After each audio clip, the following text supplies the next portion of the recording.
There are three things that I wanted to say in these introductory remarks. The first is on the question of whether the stated purpose of the 22nd Amendment, in fact, is true to its facts. And the stated purpose, as we've seen coming from the government, coming from the treasury benches, coming from people associated with government, is that it will minimize judicial delays, law delays. Now some who argue that this will be a detriment to the idea of independence of the judiciary, that will have an impact on the independence of the judiciary, have conceded that this might marginally help with the question of law delays. I actually don't think so. I fundamentally doubt whether increasing the age limit of Superior Court judges and now also the members of the lower judiciary, I don't think it will help with tackling with the issue of law delays at all. Let me explain why I think that. Now, increasing the age limit is not going to increase the number of judges serving these courts. So it will be the same number of judges who will be serving these courts, and we know that the Court of Appeal and the Supreme Court in the recent past, there was a constitutional amendment that increased the number of judges serving those courts. Neither would increasing the age of the lower judiciary, the High Court, the District Court and the Magistrate Court, lead to an increase in the number of courthouses or lead to an increase in the number of judges, which means that there are more judges available to hear cases, which then leads to a reduction in the delays.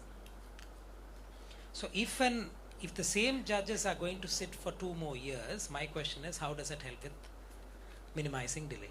That's the first point. The second in that is, okay, if the argument is that it will increase the quality of adjudication, my question also is that then that presupposes that the current members of the judiciary are dispensing justice at a particular level, which members incoming to the judicial system will not be able to keep up with that level of quality.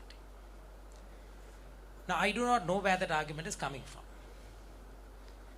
Now, if the argument is that the quality of adjudication, the quality of people who are entering the judicial system is not to the best of levels, that would mean the entry requirements to the judiciary need to change, particularly to the superior courts.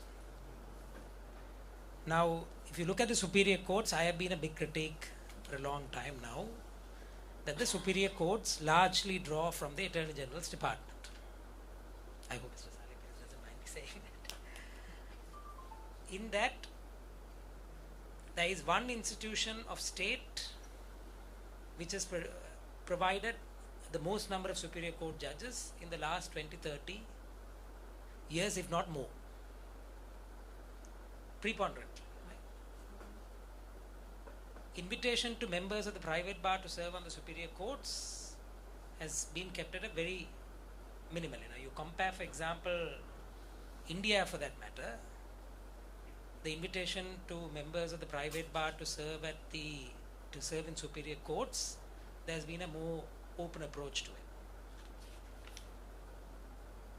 So you have either the judges being drawn for the superior court from the Attorney General's department or from the lower courts, and unless this system of recruitment then changes, then we are not going to deal with, if the issue is one about, I'm not saying that the issue is one of quality of adjudication. I'm not commenting on the question of whether there is a quality of adjudication issue at the moment, but those who are saying that allowing the current judges to serve 2 more years will improve, keep talented and experienced judges, that's a word that we've heard, in place, the question is, how is that going to deal with quality of adjudication if this amendment is not going to deal with appointment to the Superior Court issue?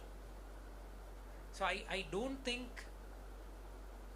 the 22nd Amendment is about minimalizing law delays, neither is it about retaining qualified, talented judges, because the second particularly assumes that people who are going to come into the system are going to be less talented and less qualified to be part of the judiciary than those already in the system, which is a very dangerous argument to make. So on both those points, I think the 22nd Amendment fails its stated intention. What then is this amendment about? Now, I think the President wants us to think that this is part of a larger systemic reform that is being rolled out. And from what I've seen on the media in a meeting with the Bar Association, that he mentioned various other reform efforts that he's taking to minimize law delays. Now, I, for one, I'm not sure of what those reform efforts are and whether they are actually dealing with law delays at all. But even within that list of items, list of reform efforts that you are saying will minimize delays, I do not see how this contributes to that. Now, let's assume that those are intended for reforming the system, that it will minimize delays, but I do not see how this fits within that list of reform efforts that you are taking to minimize law delays. This is an odd one out. This doesn't really, there is no justification that I have so far heard that this contributes to minimizing law delays at all.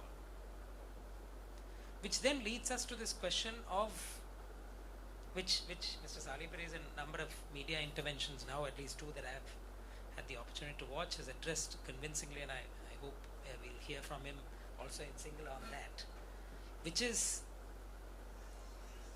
the question of security of tenure. Right?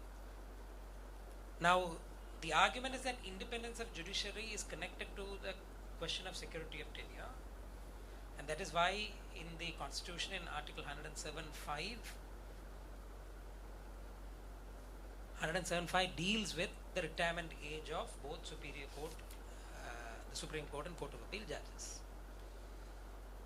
The argument is that reducing that impacts security of tenure, but that increasing it doesn't affect security of tenure. That's the argument that is being made by people who support this amendment.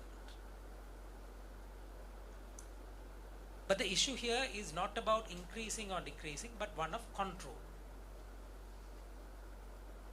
Let's assume that you have person X serving in the judiciary, whom you don't want to continue to serve in the judiciary, and that you are reducing the age of retirement so that that person will be pushed out of that system. That we will clearly say is an attack on the independence of the judiciary. Assume that there is person Y, whom the executive of the day feels is doing a very good job, and to use a language that Rohanathan Singh used in one of those seminars recently, has unfinished business to do, good things that he is doing, and hence to retain Y, that you need to increase the tenure to retain him as part of the system. Is that not an attack on the independence of the judiciary? So if reducing tenure to push someone out of the system is an attack on the idea of independence of the judiciary, surely by the same logic, if the executive instrumentally wants a person to remain in the system for longer because there are certain policy benefits to come out of it, and let's be neutral about those policy benefits.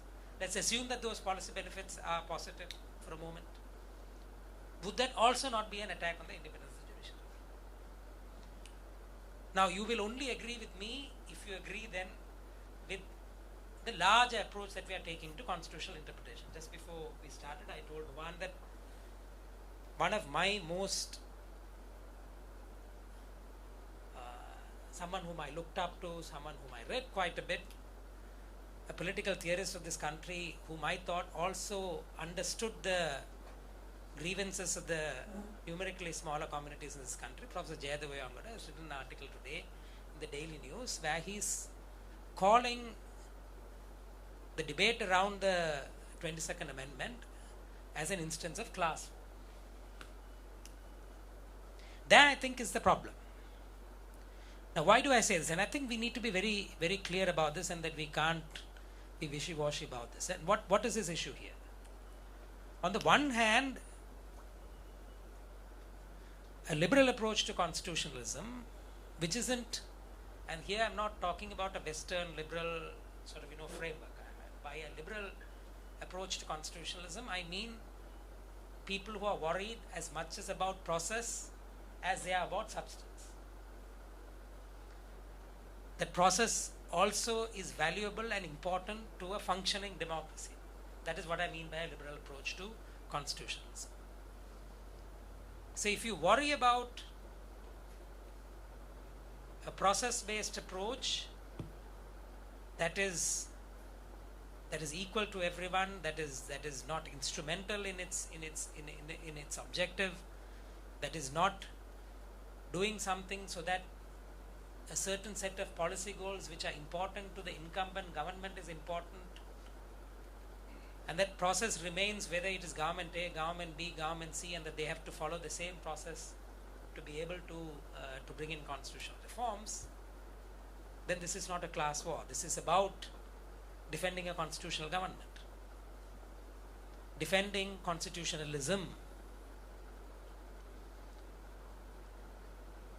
Because you take the other side, and no one might disagree with me on this, that if you take the other, let's say a Marxist approach to constitutionalism or to the constitution, then instrumentalist approach is justifiable.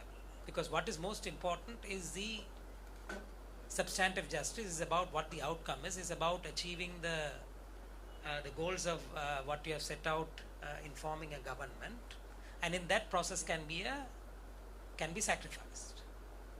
And I think that kind of an approach is not something that is good. Just because we believe that the outcome, the instrumentalist outcome of the current process, and I don't think, for a moment, I don't think that an instrumentalist outcome is going to give us good results either.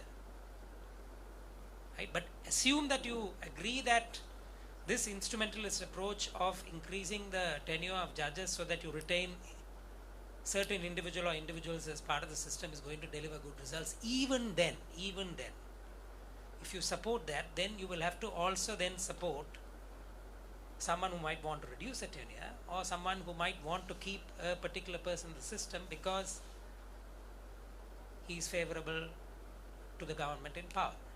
And that's the kind of slippery slope that we don't want to get into. And that is why it is important that irrespective of whether we think a particular individual being part of the system is good or bad, that if the purpose of a constitutional amendment is to retain someone in the system for a certain number of years, if that is a real goal, then we must oppose it regardless of whether we think it is good or bad in terms of that person producing those results. Now, this is not a bourgeois class idea. This is not some elitist notion of constitutional justice. This is about making sure that every person who's part of that constitutional democracy has an equal say and an equal stake in the way in which constitutional reforms takes place. And I think that is what this struggle is about. And that is why you have people across political spectrum. We lawyers do have our political ideologies, our political leanings. But you find lawyers across the political section, whether it's the north or the east or the south, coming and saying that these kind of constitutional reforms is what got our country to the state that it is in, and these are the kind of constitutional reforms that we should not allow in the future.